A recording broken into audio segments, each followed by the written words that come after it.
Nihilism, in my own words, is an extreme form of pessimism.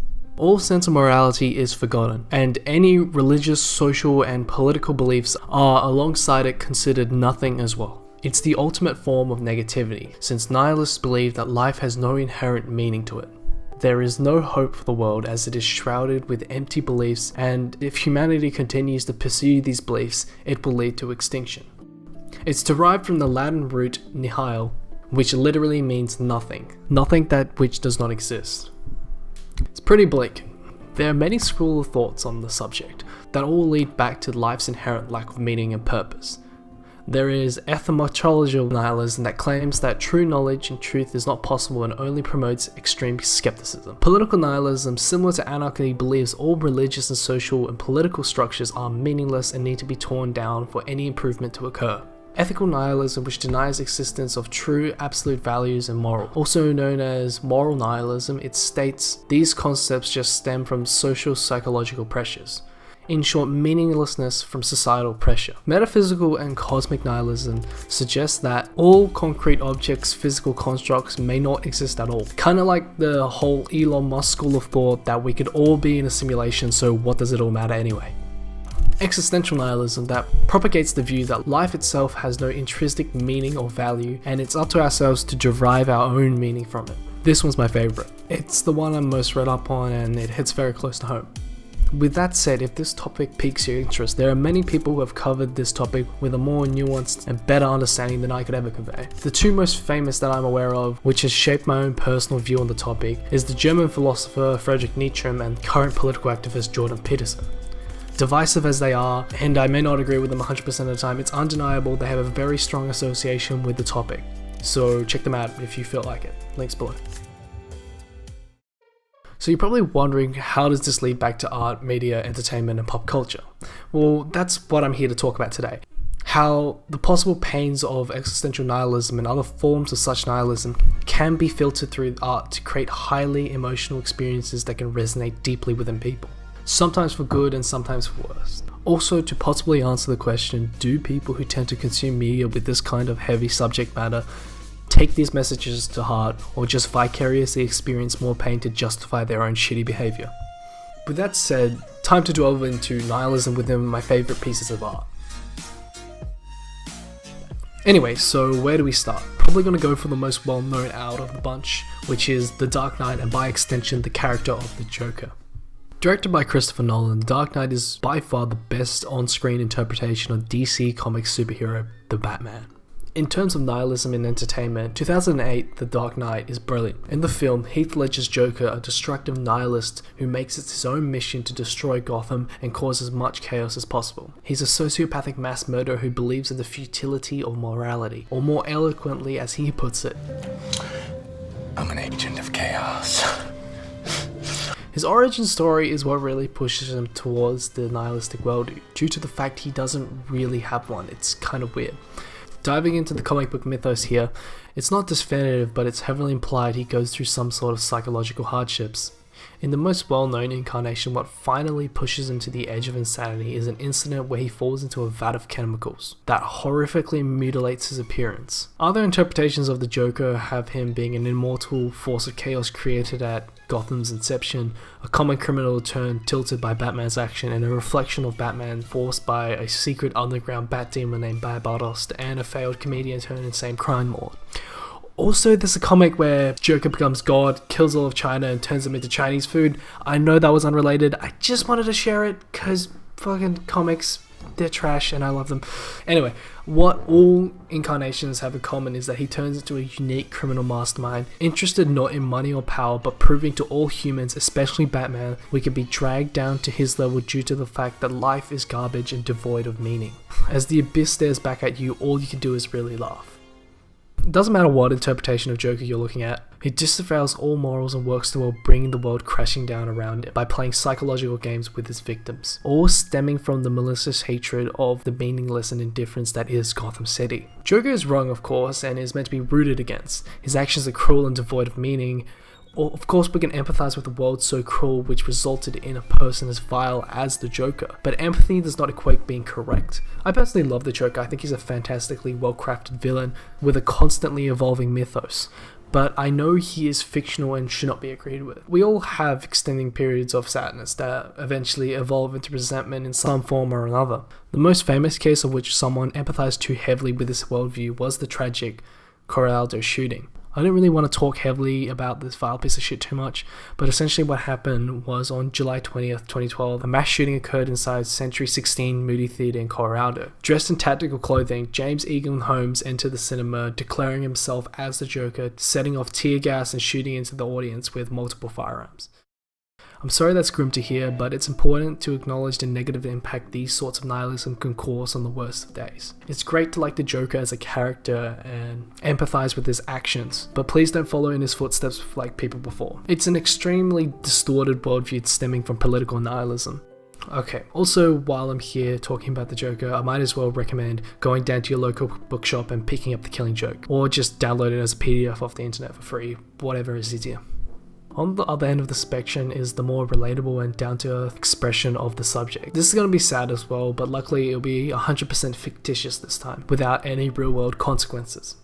Shinji Ikari is the prime example of existential nihilism turned political nihilism, similar to the King Prince of Chaos.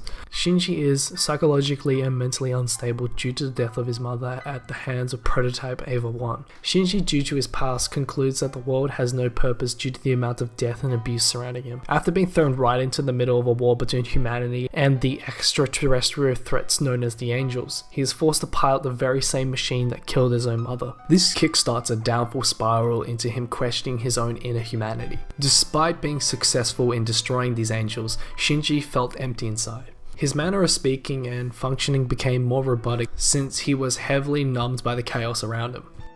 This numbness eventually degraded into psychological decay as Shinji lost more and more humanity. The amount of guilt was crushing, gradually leading up to severe traumatization which he would never recover from. Instead of piloting the giant robot as he was forced by his father, who despised him, he would bar himself off from others in his own little world and listen to his Walkman. Shinji is at a loss with himself and the others around him. His desire for happiness of others at the same time rejects the world around him due to the amount of traumatizing experience he has endured throughout his entire life. Essentially giving up on all notion of life in general, Shinji didn't care. He died during the end of Evangelion, refusing to pilot the Eva once more. After his selfish action resulted in the end of the world, essentially, hard to explain, Shinji doesn't experience any form of jubilation, resulting to violence and strangling his friend Asuka to death, since his last resort is violence in a hopeless and unjust world. Just like the Joker, this is a cautionary tale about nihilism turned cruel through abuse and trauma resulting in destructive actions. Shinji went through life believing the world had no purpose due to the amount of death within. He concludes the only feasible action is anarchy, tearing down all religious, social, and political structures for his own personal improvement. Of course, this is a story and a narrative meant to help people and turn them away from apathy, and I feel like that's something people need to really hear, especially nowadays. Speaking of that very such apathy and indifference. Motherfucker! 1999's Fight Club is based off the book of the same name by Chuck Palahniuk's.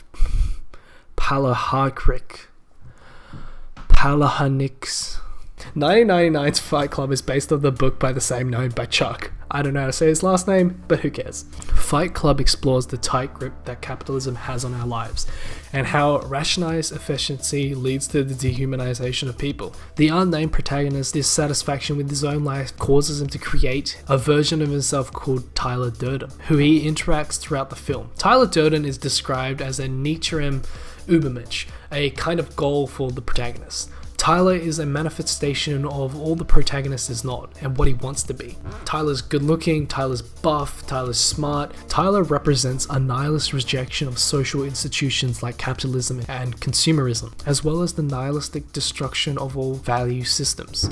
Quick disclaimer, if this sounds like a critique of capitalism, it's not. It's purely the interpretation I got from the movie on the matter. The film at the time sparked discussion, not just for its violent scenes, but also for its nihilistic themes. Generation X and its experiences with industrialization and social pressure has led to an indifference and ironic detachment. This resonated with the audience of the film, leading to social real-world consequences. Several fight clubs popped up around the United States at the time. The director, however, never intended Fight Club to be instructional in any form. It was never meant to be an endorsement on the violence of nihilism, rather aimed to spark a conversation about contemporary manhood. While we're on the topic of contemporary manhood and masculinity as a whole, I have to really touch upon the most manly of men. Guts was born in death, quite literally, left to freeze out in a puddle of his own mother's blood. Cowering in the grim dirt, he eventually was picked up and adopted by a band of ruthless mercenaries. All sense of morality is rejected as Guts grows up under the wing of these mercenaries, as they kill, steal and rape without a second thought. Guts himself is caught in the middle of a treacherous cycle as he is subjected to mental and emotional decay in his early childhood. At the worst of times dealing with sexual assault. Morals are worthless in this world. All Guts can do is swing his sword with pure rage at anything he deems evil, and if it's not even evil itself. Even after slaughtering countless scores of demons and humans, Guts does not experience any guilt and appears to have grown callous about the amount of negativity around him. Guts continues with the endeavor, eventually leading back to a false light. I couldn't really think of a segue out of the absolute pain that was Berserk, so I'm just gonna go talk about my favorite show about existential nihilism, which is Bojack Horseman.